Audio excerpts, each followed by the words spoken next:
Hi, and welcome to the WTF Spoiler Special on Final Destination Bloodlines, the newest and sixth film in the series. I'm your host, Neil, and I'm joined by my OG co-host and horror fanatic, David, as we delve into the good, the bad, and the what the fuck from Bloodlines. David, how's it going? It's good, man. It's back. I'm back. I haven't been here in ages. You've done like 3 different episodes without me. I feel like Marie and Jose have just replaced me. We used to have a good thing going, Neil. I mean, that's when you could actually get out to the cinema and see stuff. And, life got away, David. I had a life then. My hermit life's doing me well, though. I see you're in your hermit cave. Is it nice? Yes, it's cool. Yeah, thank you very much. David, tell us your brief views overall on the film. Final Destination Bloodlines. Yeah, I enjoyed it. I felt it was a good Final Destination film. I didn't think it was a brilliant Final Destination film.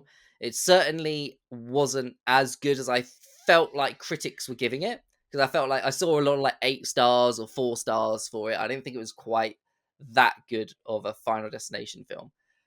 But I have recently ranked all the Final Destination films, which you can see as a short on our YouTube page.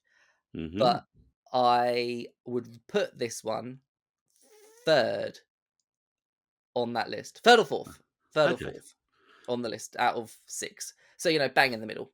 So kind of an average Final Destination film in that way, I suppose. But a good one. I'd say it's a good one. Yeah, I mean, I enjoyed it. And the mistake I made was I watched it back-to-back in a double bill with the original Final Destination, which I probably hadn't seen in about 20 years as well. And the original held up so well. And probably the nostalgic thing, like the music, and like looking at it and going, how come the main actor in it, Devon Sawa, didn't become as big as Jake Gyllenhaal? Because he's just giving big Jake Gyllenhaal, like Donnie Darko energy in it. I was like watching this going, all these actors should have been so much bigger. And the weirdest thing, Sean William Scott not playing the Jock character in it and actually getting picked on by the Jock character, which was hilarious to me. It is weird, isn't it? Especially considering he's got like 10, 20 pounds on that. On the actual Jock character, he's bigger than the Jock character in that, but his death in that as well. The callback in this Bloodlines to his death straight away. First scene is a callback to his death. And what I will mention in our in the bad section later, and it wasn't specifically to do with the film, it was to do with my experience of watching the film, which kind of put me in a bit of a bad mood as I was watching it. I had a really fucking annoying person near me, which I'll get into later. Oh man, I also had issues with this film with not the crowd, the audience, but with my own anxiety. Got the better of me in this one. Were you hiding behind your emergency hoodie? No, I was on my emergency exit in case I needed to slip out and go to the toilet. But man, anxiety got the better of me, and especially with that opening scene, which we'll get into later. Going to see Final Destination film when you were just having an anxious day anyway, it just ramped it up. So, Bloodlines has 7 people credited in the creation of the film. Now, obviously, it's based on the characters created by Jeffrey Reddick, who created the original film, who came up with the idea. We then got a story by credit from Spider-Man director John Watts. I was like, is that the same John Watts? Quick Wikipedia. Yes, it is John Watts. Guy Busick, who worked with Radio Silence on Ready or Not, their 2 Scream films, and Abigail. So, great pedigree there. And a lady called Laurie Evans Taylor, whose worked on films such as Cellar Door and Bedrest. Now, Busick and Evans Taylor are credited for the screenplay. While I don't know much about Evans' work, you can really see that kind of black comedy horror style that Busick's honed over the years with his work with the Radio Silence guys. And who was the director, David? Zach Labisky and Adam B. Stein, the duo. They did the Kim Possible movie.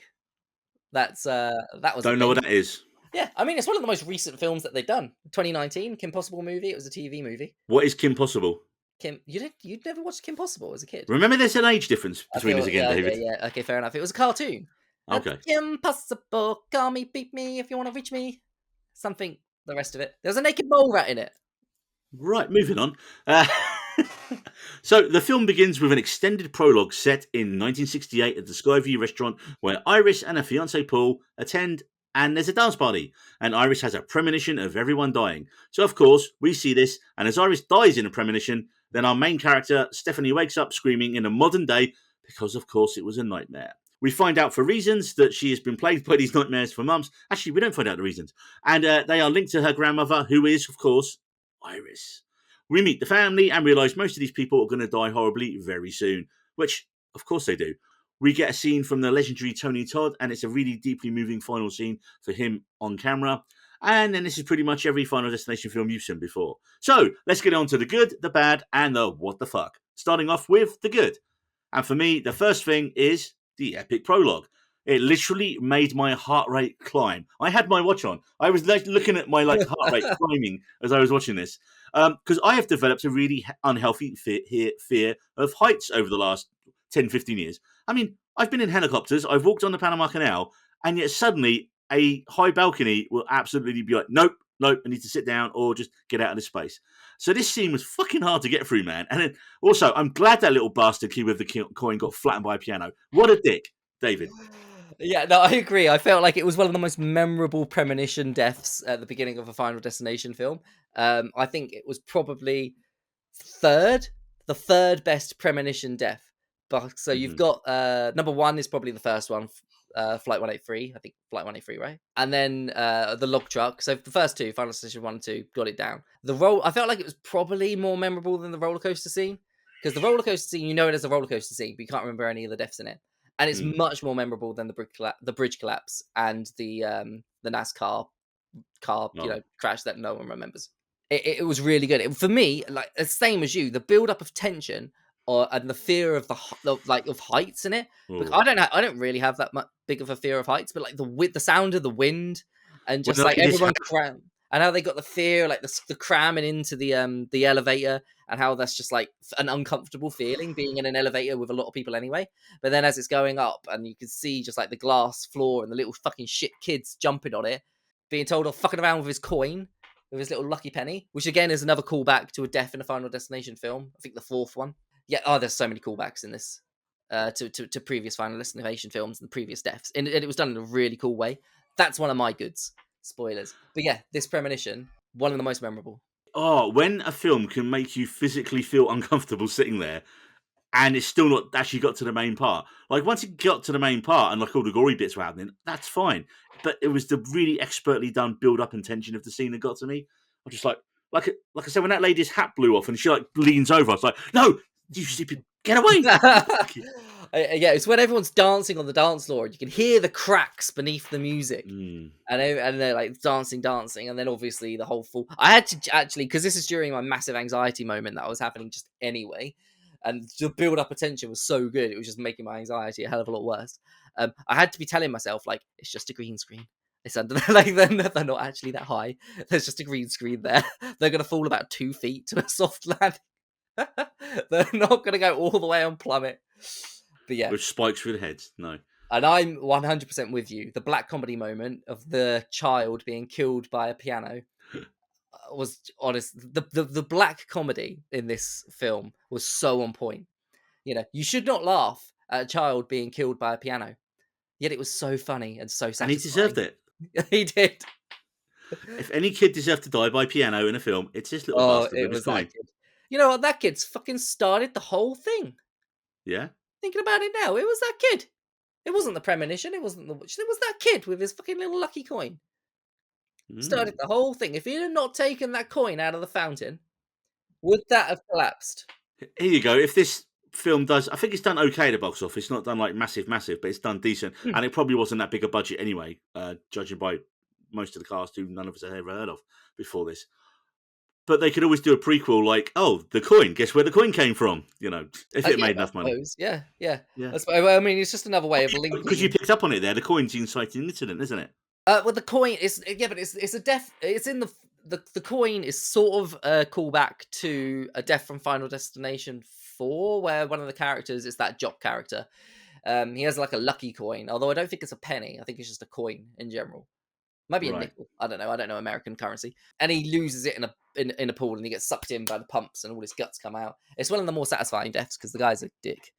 I still think my most satisfying one already is the kid and the piano. That's when I was like, yes, did feel good. It did feel good. What also felt good in this, for different reasons, is this was the silver screen swan song of the legendary Tony Todd, who plays William Bloodworth. And it was rumoured that in his final scene on screen, he basically almost addresses the audience directly.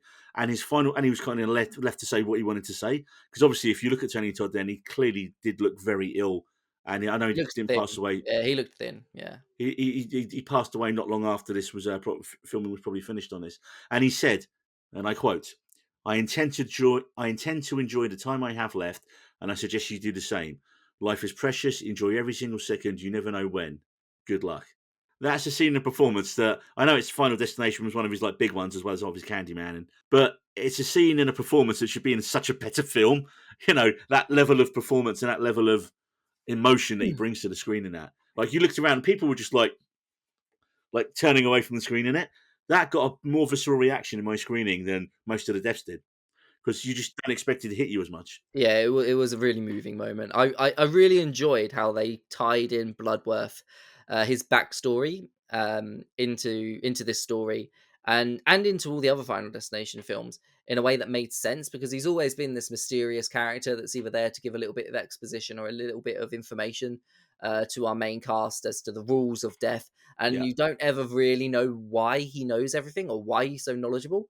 But I like that they gave him this backstory that he was a part of Death's design, and he's only being kept alive by Iris because he's next to die after Iris. yeah, So he's only being kept alive by her making this sacrifice for not only her family but for him.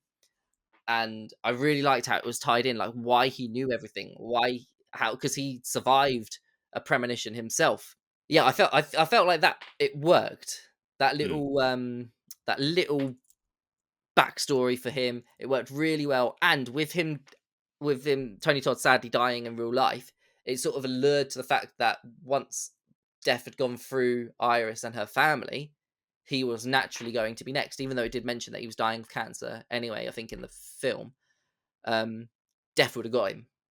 So Death would have completed his circle and completed but its Iris was dying as well. yeah.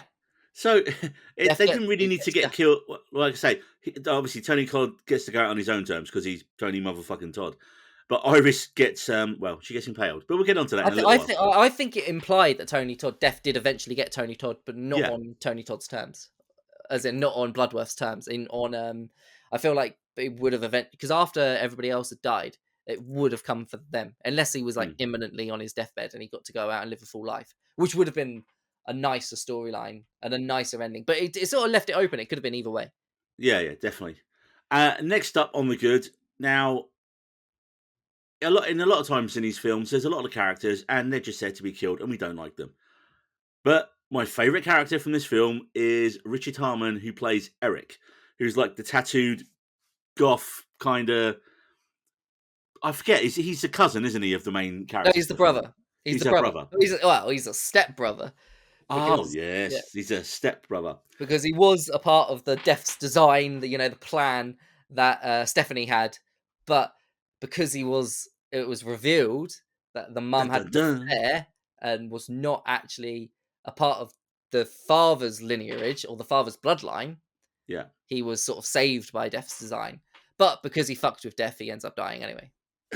Yeah, and like he was frequently hilarious, man. And I loved the fake out of his death at the tattoo shop because you mean like, oh, there's so many things that are going to go wrong there. Every part of that scene, you're just like, what's it going to be?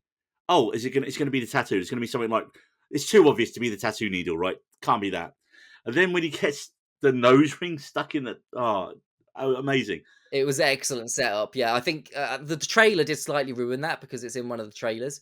That whole sort of setup happening. That setup in particular was up there with the gymnastics death from Final Destination 5, which has got which is probably the best death in Hmm. Final Destination, just because of how well it was set up and the multitude of different ways that you can see that person dying. And it was the exact same with that tattoo parlor. You could see all those different ways, like you mentioned. Well, and then what I really liked is they leave it, and you think, oh, that's it. He's dead. We don't see it, and then the next thing he's just there, and he turns up. And you're like, he survived. Wait, and then we start thinking, And then immediately there's the callback to the Final Destination 1 death of the girl getting hit by the bus yeah. straight away, like, and then obviously he doesn't do that. It's a fake out, but it's another cool callback. But like you say, eventually he does fuck because he fucks with Death's design, and they're trying to like stop it. Him and his cousin. I believe we have a cinematic first here where someone's cock piercing and nipple rings are ripped out by a faulty MRI machine, and they actually showed it. I It's so mean, funny. oh my It's god. so funny. It's like you just the dark humor is just on point because it's like it's not done in a funny, like an intent, like as in like a comedic way, No, but no. it's still They're so playing it straight. funny. Yeah, like how you see his nose ring go ting, and you see his ears go ting ting, and then it's his nipples that you don't know he's got nipple piercings, but like of course he's got nipple piercings, and it's ting, And and then then you after that, see you're like, well, wait a minute. it's If like he's got belly button those, ring, yeah, yeah, yeah, yeah. And then you see his trousers just go just explode his penis. and of Yeah, course, in that scene, you've got him and his cousin, and they're trying to cheat death with the peanut allergy as well. Which, it's yeah. There's so many just silly and even when he finally like he's crawling his way to that EpiPen, he gets the EpiPen, and then that spring is pushing into his head, and you can see it turning still as it's like they're all set up like 10 minutes beforehand as well. 10 minutes before the MRI machine even happened. You know, they set mm. up that spring death. And of course, the only, again, like you mentioned earlier, where a small child getting killed by a piano is fun, only in this film.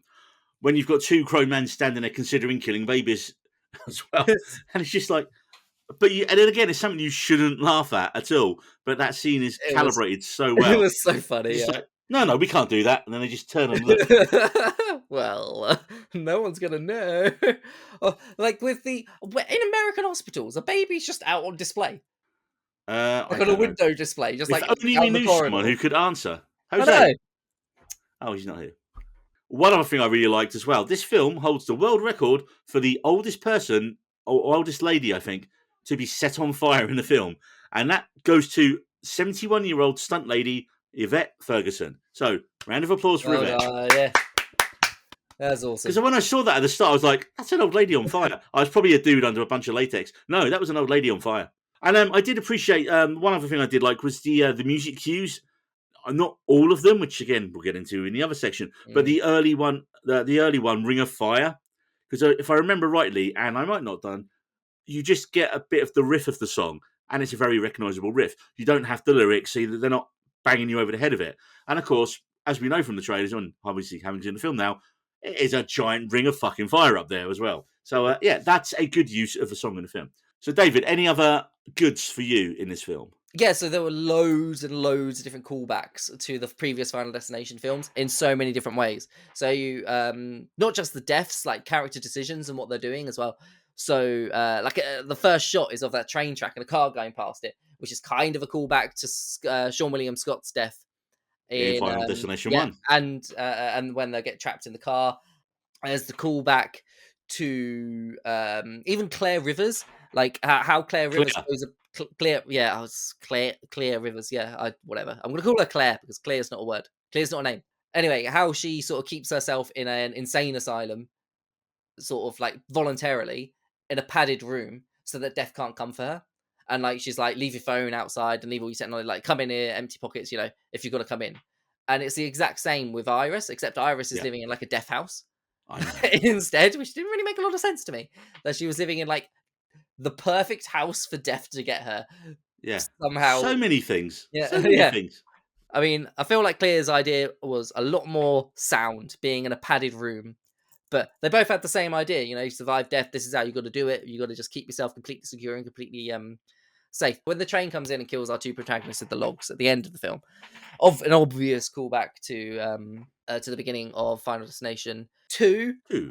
I also liked that in the book that Iris has, where she's got loads of different references. She's obviously got the reference to the flight in there, to flight 180, not 18 something, whatever I called it earlier. It's flight 180. So yeah, in a deleted scene in Final Destination. So that's the clear person that they're talking about. Like, he's found a survivor. He's found someone that's beaten death because she drowns and then she comes back to life. Yeah. And it's like, okay, she's beaten death because she's drowned and come back to life. Which again they use at the end of this film, Quite by the cleverly. main character drowning and come back to life. He's saying, "Oh no, you've not actually died because you drowned. Your heartbeat wouldn't have stopped. You know, you wouldn't have actually flatlined." And they're like, "What?" And I love how they called that back into this in a really subtle way by having a wood chipper referenced in Iris's book.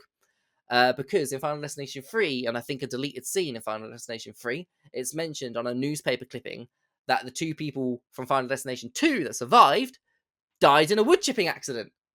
In a wood chipper. Yeah, So I read about this when I was doing a bit of research for early day. It was the alternate ending where, because obviously they like to kill everyone at the end of yeah, it. yeah. So like, I really liked how they were like how they tied in the person saying no because you drowned, you haven't actually cheated death, and that's how they're saying that the wood chipper death did actually happen Mm. because that's how she died as well. So she didn't actually cheat death as well. No one has, Um, I don't think it's because actually possible to cheat death no, or to beat death. I think it's all Death's design. Death knows what he's doing. He's just playing with them. He's just playing, and the rules were slightly the rules were slightly different for Final Destination 2. But for me, this film had a lot more callbacks and references to Final Destination 2 than any of the other Final Destinations in the franchise. Well, bringing us on to now the bad of the film, and one person who I wish any of those things that we've just discussed could have happened to was a lady sitting a couple of seats down from me. Because this was now, when I saw this, it was a double bill with the original Final Destination, and it was a preview a week before the general release of the film. So generally, if you're going to a preview of the film, you're a fan, you're excited, you can't wait to see it. A double billing preview, not just not Yeah, first and then second film back to back. Yeah, you do not spend the whole second film, the brand new one that you haven't seen before, on your fucking phone. Yes, you had your light turned down, the brightness turned down, but every couple of minutes out the corner of my eye, I could just see the fucking screen. Which is why, David, I bring with me an emergency hoodie.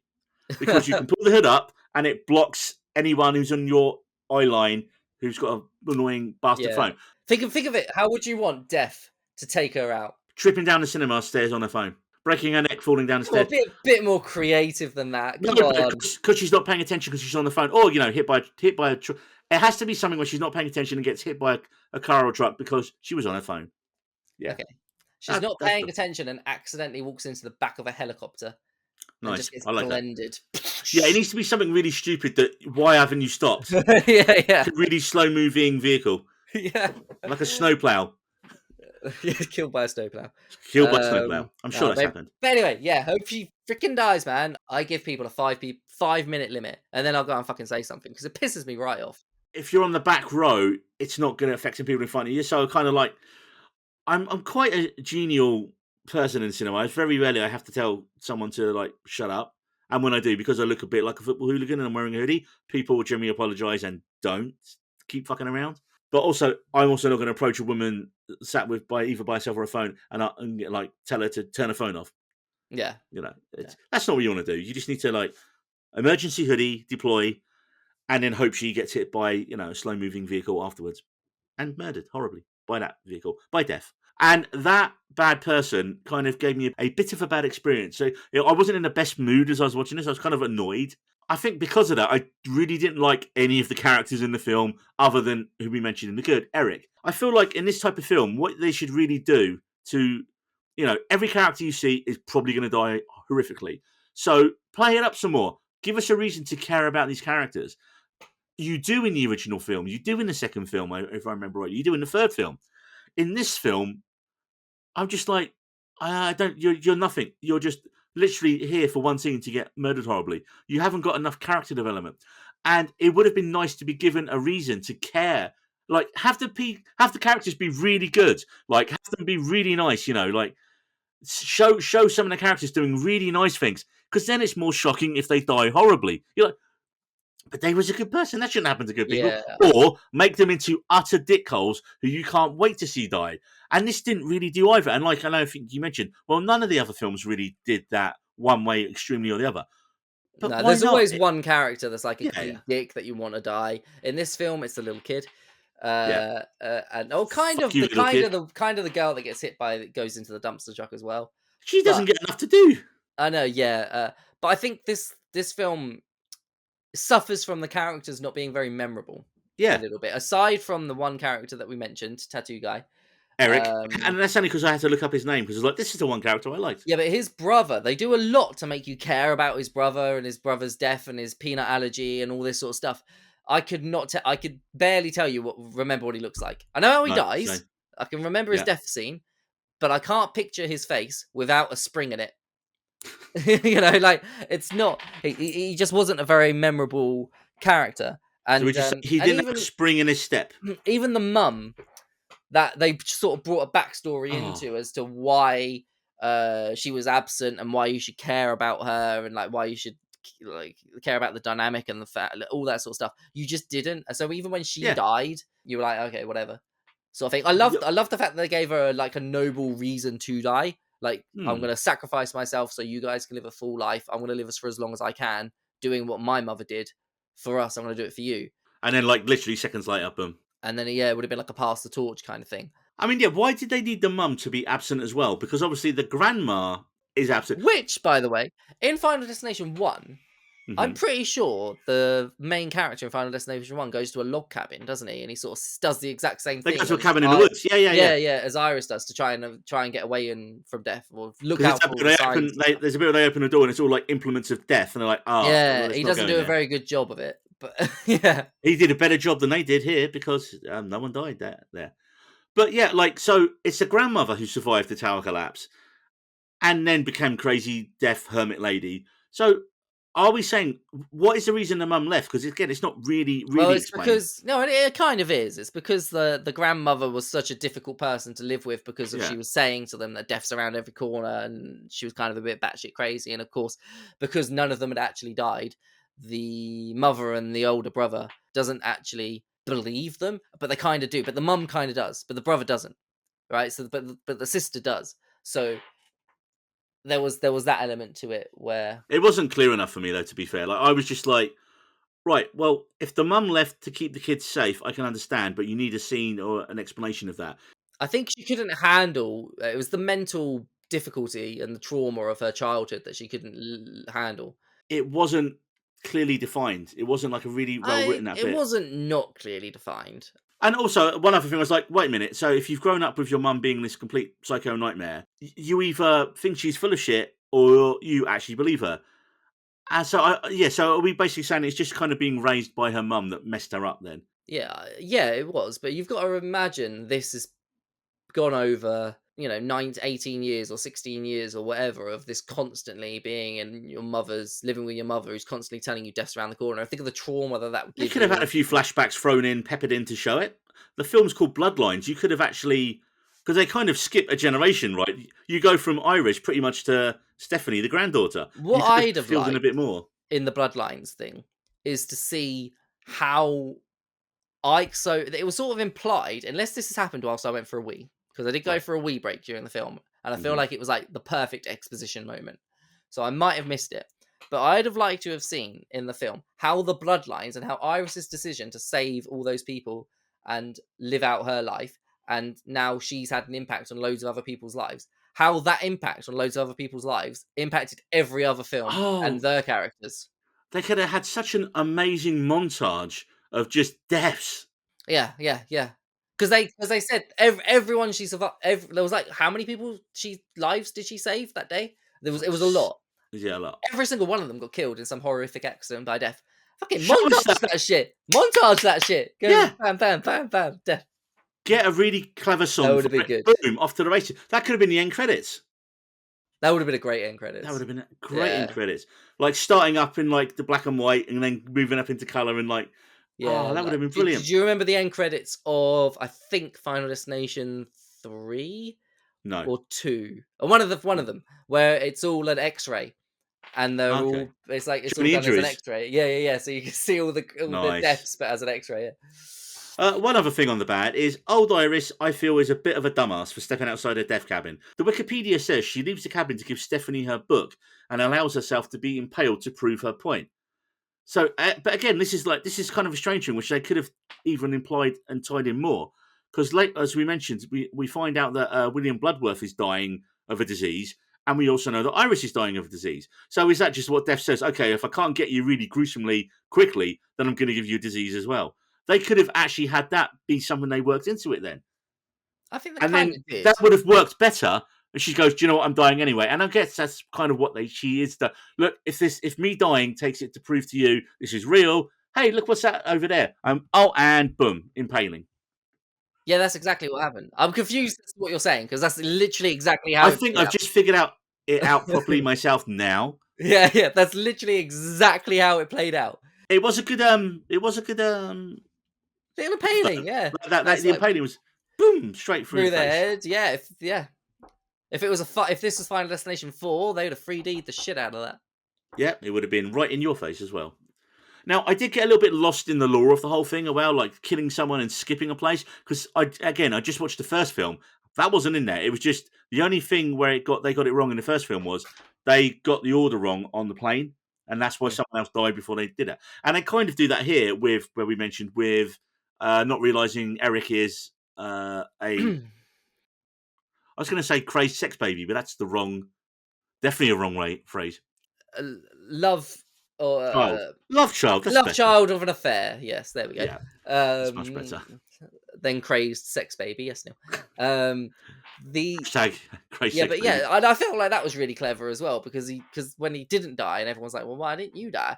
And it's like, and then they find out that he had an affair, and it's like, well, who's next? There's this guy. Um, One person I really didn't like the main girl though, Stephanie, and it's nothing to do with the performance or the actress. It's just she is just trauma and grief and exposition the whole way through. Like literally, I was groaning in so many of her scenes because it's a thankless task, but all her job is to explain to everyone else what's going on and then not be believed. But she wakes up. She literally wakes up the first time we see her, waking up from a nightmare, and her roommate in wants to like class murder as her. well. Like, no wonder Is she's it? flunking. Yeah, and then her roommate wants to murder her as well. I Yeah. was just like, oh, Oh wait, no, was it in class?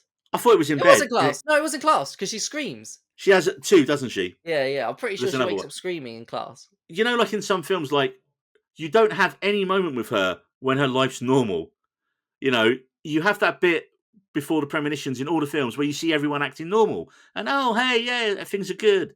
You don't Yeah, get that like with you see her. with Iris. Yeah, at the very beginning where She's she's just like, in trauma mode from the second the film starts to the you maybe get half a minute before she gets a log through the back of the head at the end of the film. yeah, yeah, yeah. And then even No, then, that's not really focused on her. It's focused on her brother going out on a date yeah, no, more you're than right. anything else. Yeah, you're right there, and I hadn't thought about it that way. But yeah, we don't really get a moment with her where we get to see her not having to deal with death. She's just already Yeah. just constantly dealing with it straight And from the it's beginning. never explained why she's having the premonitions. There's nothing we're not given like, oh, there's a reason for why there's something special about her. Yeah, I don't think there wasn't a reason given, but I think the reason was Death gave her these dreams to start off this chain reaction that led to Death finally getting Iris and Oh then yeah. finally taking out the rest of the family because he'd not been able to get Iris this entire time. Second, the granddaughter comes to see her, asking Ah. these questions, gets her out of the house. Well, that would have been great if they'd kind of cleverly worked that way some way, because then that's really clever. Yeah, I think well, that's what I thought anyway that they were doing. I just think you're cleverer than the person who wrote that there, man. One other thing I didn't like was bad music. You know, usually I love a good song in a film and I'll absolutely go to town on it. This one had lazy music choices. So it opens with Bad Moon Rising. Okay, now already this is an iconic song by Creedence Clearwater Revival, and it is used in American Werewolf in London. How can you take... And it actually makes sense in that film because werewolves, moons, bad. There you go, right? In this, it's just a cool song, like that hints at bad stuff that's coming. It doesn't really work. And then you've got the old Norman Greenbaum song, "Spirit in the Sky," and yeah, the lyric chorus is about, oh yeah, I'm going to see the spirit, going up to the spirit in the sky, going to see it when I die. Great, but it's a bit too much on the nose. Yeah, That's why I liked Ring of Fire, but I didn't like these ones. yeah. Final Destination's been quite synonymous with really good songs, and Death has always seemed to have like a song in each Final Destination film. This film, it did feel like there was one too many songs. In the first film, I think it's like Rocky Mountain High's in it. John Um, Denver, yeah, because of yeah, yeah, that makes sense. and That's clever, I think the second film's Highway to Hell. right? It plays on the radio as they're going. Again, perfect, good song choice because it's Yeah, keys into what happens. yeah, and then this film's just got one too many. Like Dust in the Wind is, I think, in one of them as well. Maybe the fifth one or the fourth one. Did someone get But killed by dust? no, I think it's just a cool Death's Oh, song. right. But that's what I mean. You know, do better jobs of picking songs that are cool songs, are to do with death, but are also actually specifically to do with the death in that scene. Yeah. It felt like someone said, "Hey, ChatGPT, give me popular songs about death." Cool, there's the top 3. Let's bung them in the film. You know what? Let's fucking do it. And dun, dun, dun, dun, dun, dun, dun. Here is a list of calm, atmospheric songs for death. Okay, Exit Music by Radiohead. Right. Dead Man's Will by No. Iron. Into Dust by Maisie Starr. The Parting Glass. No Time to Die by Billie Eilish. Hurt by Johnny Cash. Black Love and Mercy. Asleep by the Smiths. I feel like ChatGPT I feel misunderstood like the you was prompts. but I feel like you was onto something with the AI coming up with those songs. So I feel like ChatGPT did a half decent, okay job there. Yeah, I mean, I feel like it's more, some of those are more like calming songs for death. Yeah, they was Just sitting there going, as you're about to go. There's more of those more than like songs that hint at that. But anyway, this has been, David has basically burned down a tree there by asking that question. So, well, I'm pretty sure Marie will murder you if she ever watches this episode. Oh shit. Yep, you just used AI on our episode. Oh dear. Well, I think leave anything else on the bad One of my section for you. so one of my bads was I didn't think the performances from the whole cast were very strong in like pretty much everyone aside from Eric that you mentioned. I felt maybe like young Iris was quite good, but as a whole, I didn't think the acting was really great. I felt like it wasn't bad horror acting. I No. felt like it was just horror acting. But there was nothing elevated in it where you Yeah. go, "Oh, that's a really shit hot I performance." felt by an actor." it's just like it was just horror acting. You know, it wasn't like because I feel like horror films have got a different barometer to other films. Like like a 3-star horror film is probably going to be a 2-star regular film or something. You know what I mean? Like I feel like it's got like a different sort of barometer. I wonder if this is part of the thing because Glenn Morgan and James Wong, who did the first couple of films and were directors on it, they're Canadian, I think, and almost I'm pretty sure. Well, I know the first one for definite, and the new one for definite because I'm looking at it right now, were all filmed in Vancouver and in Canada. And so most of the cast are just very cheap Canadian actors. Nothing wrong with good cheap Canadian actors. Nothing wrong. Loads of great Canadians out there. We love you, Canada. I feel like the money is spent on the effects and the set pieces, not on the cast here. Yeah. There wasn't like a Mary Elizabeth Winstead who's gonna go on to do really fucking great stuff. Hey, I don't think the actress who played Clear Rivers had a decent career. Ali Larter, she was good. Yeah, she did. I think I just didn't think the performances were that. No, I'd agree with that. And because of that, their characters weren't very memorable. Yeah, it all ties in. Yeah, for what we were saying earlier. Right, and that brings us on to the what the fuck section. And of course, in a film like Final Destination, it has to be one of the kills. And firstly, for quite a while, when I was prepping for this, it was that little shit getting crushed by the piano. That was it. I was thinking, yes, that was a very satisfying death. However, the death that we're going to pick, and I believe this is your choice as well, David? Yeah, 100%. It could have been for me, the baby The baby nod. the baby nod, but nah, this one was it. This made me laugh out loud, and like this was the biggest laugh of the whole film in the screening I was at. Like everyone was just like because you couldn't believe it happened. And so it is, of course, the football dumpster kill, as I'm going to call it. So this is a really funny scene, and this is where Stephanie is laying out all the things that can go wrong as her and Charlie try to protect Eric, who still doesn't believe any of it, despite almost getting sucked up into his ceiling fan by his nose ring the night before. Because this is great, because at this point, as we mentioned, we thought Eric's dead. It's just happened off screen. Then he's just like, he's there. And they're like, no, we got to protect you. And they're like kind of walking around him. And it's just really funny. Except, as we know, Eric isn't next because of his mum's affair. Because he's not a blood relative. Which means... The way that she's describing the death leading up to him, though, is so fucking ludicrous and stupid. Yeah.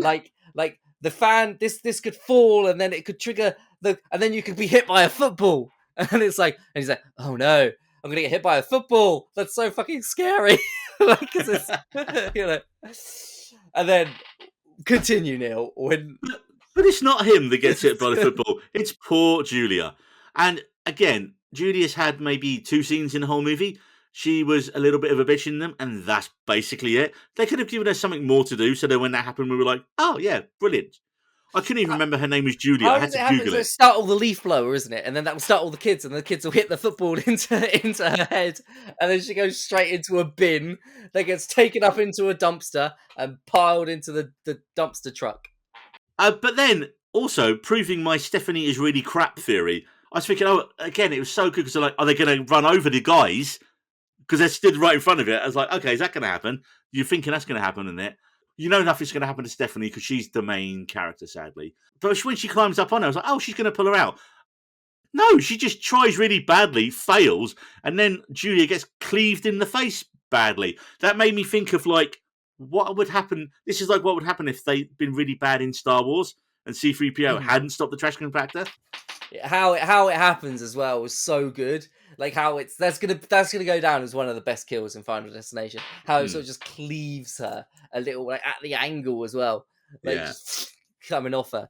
Kind of another callback, sorry, to like the elevator death from Final Destination 2, which was called back as an elevator death in the very beginning premonition. But yeah, it just reminded me of that a little bit of. Like, it was just silly, wasn't it? It's just similar sort of thing of getting. Oh. Because I thought, oh, well, she's up on there. That's a hard bit. You just literally need to grab her and pull her out. And she didn't. How? I think she was trying. Oh, she was terrible at it. Yes. Terrible, Stephanie. I'm sorry. I apologise to all Stephanies out there because this character named the same as you is just bad. She's just a bad character. Right. Well, I believe that brings us to the end, or very near to the end of the We Need Roads podcast. So, David, I need to know from you, is it a recommendation? And then what your score out of 5 is? It is 100% a recommendation to go watch this, especially if you're a Final Destination fan. Obviously, if you're a Final Destination fan, you need to watch it because I think I'm going to put it at number 3 in my Final Destination ranking. Really close, 3 and 4. So you're definitely going to see it. It's a good Final Destination film. It's a good horror film. And even if you're not a Final Destination fan, you can just enjoy this film as a horror film standalone, because a lot of the Final Destination films, yes, there's fun callbacks, yes, there's loads of things that you can enjoy if you've not seen the others, or if you have seen the others, but you can enjoy this film perfectly fine on your own, on its own. And so I'm going to give it 3.5. 3.5 out of 5. Yeah, I think that's what I gave it on Letterboxd directly after watching it. So for me, it's a mild recommendation because the kills are fun, it's gory as hell, and I feel like I need to go and give it another chance because my initial viewing of the film was ruined by a knobhead on their phone a little bit. So I kind of I want to see it again, and I think I'm going to like it more. It's a weird thing that when you're in a vacuum in a review, and because this was a preview, so there was no one else out there, opinions were really out there on it. So it's like, I didn't love it on the initial reaction to it. But then you see all the reviews and scores coming out, and everyone's like, oh, I know, it's really good. It's the best one in the franchise. Like, is it? Am I wrong? No, I'm not going to second my guess myself. Having said that, I am going to move it up half a star from my original rating on Letterboxd. I have upgraded my initial review from a 2.5 to a 3. Because, like I said, my initial review was clouded by an annoying turd of a lady who I hope falls downstairs and breaks her neck on her phone, and seeing it back to back with the original, which was just really good and held up so well. So, that is all the time we have on this week's episode of the We Need Roads podcast. I'd like to thank my co-host, David. And David, where can people find you on the socials? They can find me at We Needed Roads on Instagram. And I'm also on Blue Sky, kinda, on at Long D, which I didn't think through as a name. Definitely, on Blue Sky. Definitely. On Blue Sky. Long D, yeah. And you can find me at Needed Roads on Twitter. I forgot the we. Neil Gregory 78 on Instagram and Threads. Get on Threads, people. It's really good. No one uses it. Well, I mean, people do use it, obviously, because that's why I'm on there. I feel if you don't use Threads a lot and you want to talk specifically about a certain film or TV show, only like posts about that film or TV show, and that your timeline is just flooded with comments and theories about those shows. So it's really good for Severance. So, yeah, on Threads. I'm also on Blue Sky as well, at NeilG78. And for more We Need Road shenanigans, you can find us on Spotify and also, hopefully, here on YouTube where you've been watching us. And you can find our full library of episodes. And if you like what you've heard, hit that bell icon and subscribe, because right now we're also uploading loads of short form instant reviews and trailer reaction vids on our channel. There's just a whole cornucopia of content coming out there. And don't forget to leave us a comment and let us know what you thought of Final Destination Bloodlines. Let us know and we'll read out the best comments on a future episode. So, make sure to join us next time on your favourite plutonium-powered pop culture podcast. See you then. We needed roads. What are you looking at, butthead? Stay safe, people. Death's coming.